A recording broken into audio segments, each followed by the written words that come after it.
Alflava o se whapoponga le nei o tala mai Ausetalia ale radio Samoa. Wa whaamalusia se tasi ta mama isini e tu uola na ainga o si ona to olua malana whanau e to tolu ai anga i ese male atunu uina wale tu uina i te tonu e lana migration agent le ofisa whai pepa malanga lana talo sanga i le visa whapaanga e ui ua tele tupe ua mai a tungina. O si tamais wafa ia Mohammed Bakajan mai Bexley sini nei na malanga mai le panona ma whae poipo malana paanga o se tamai tai Ausetalia le rua fese furuiva. Whai mai ora mai ora whae poiponga na tutongi e le rungari i le siria maraferi masanau i se ofisa whae pepa malanga e fesoso ni e le talo sanga ino le visa o le partner visa mo le tamau le ainga. E longo no uma i la ua ia e peo na ta ua le ripoti a e whato a la i loa ia iu la i ele i aima se talo sanga ua whai e le visa ma sa aro fia fo i le ofisa whai pepa malanga tusi mai le immigration. E ui le wha malamlambanga le ungari i le mata upu le ofisa o whemalanga inga peita ai wa tu ina ne lava le whae unga le ofisa te tawananga i ese le tamau le a inga ma Ausetalia ai le iho i le asoa tai ao. O lo tuturi roa le ABC se whaamtalanga ma le ofisa o le minsta o whemalanga inga e tusa o le mata upu ma se whesosoani mo sia a inga e maise e la iti fo i le whanau o sita maolo o a fia.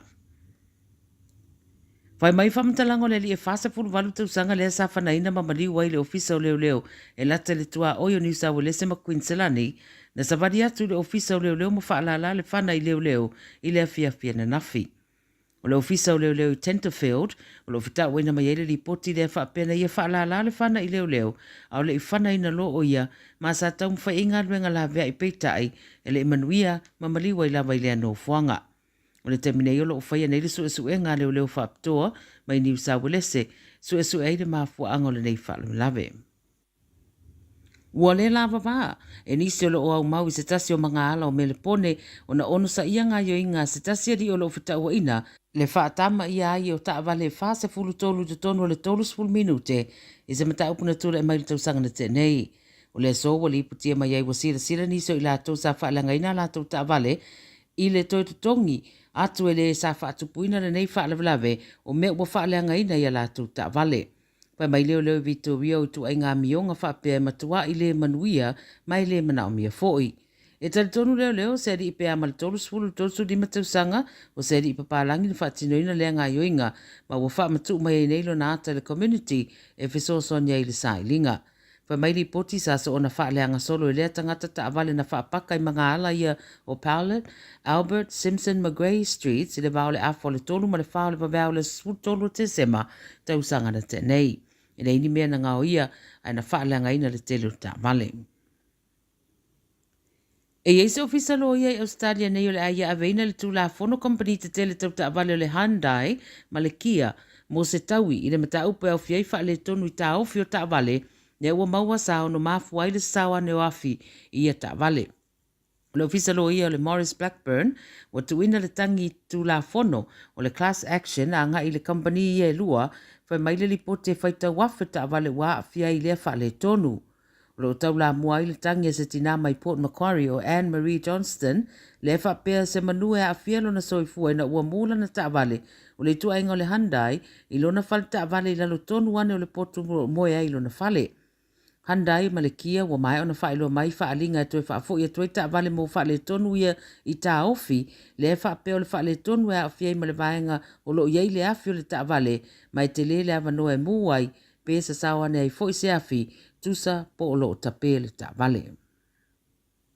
Ma le tala muli o se polo kalame tā ua tele e wha ingoe le wha Pertania Point of Difference Studios Shepparton ua vea lea mafsosoani monisi o na yo tātou tangata o lo whainga ruenga i lea wha etua Ausetalia ia mawai se whasosoani le soifuanga i asu taitasi e maise o mea mana o mea pe o laisene ave tā vale.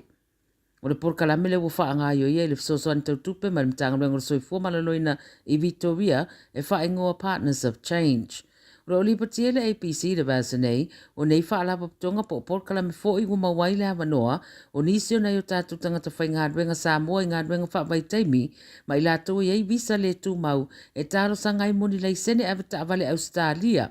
Ma le sunga le lenga whetui le isi ua mua i saini ai le pol kalame lea, mo se lei sene ave ta avale. o la tolo o tu whaatsia nei por kalamela tu te wha malamala maina i le wha Britania mga ngana atu moto le Pasifika tu la fono ma mea yaona malamala mai sui a wai ma o se taso i la tau ia o se taso fo i alo Samoa o Niko i fopo o lo ngalue ai le wha tautea ina o nei por kalame. O le process po le wha ngai o ia o le tūlanga a whai a maua le learner's permit o sui a wai ma iei fo i se laisene mai o lātua tunu wha taitainga o Samoa o na wha maonia leo laisene ia whai le suenga ave taawale ma a whai e pasi o na ngai sao lo le full license laisene ave taawale Ausetalia. Tala nā le radio Samoa mai Ausetalia mole nei asfareile whelo e fo i le vai asfo manuia tele le whai unga le vai aso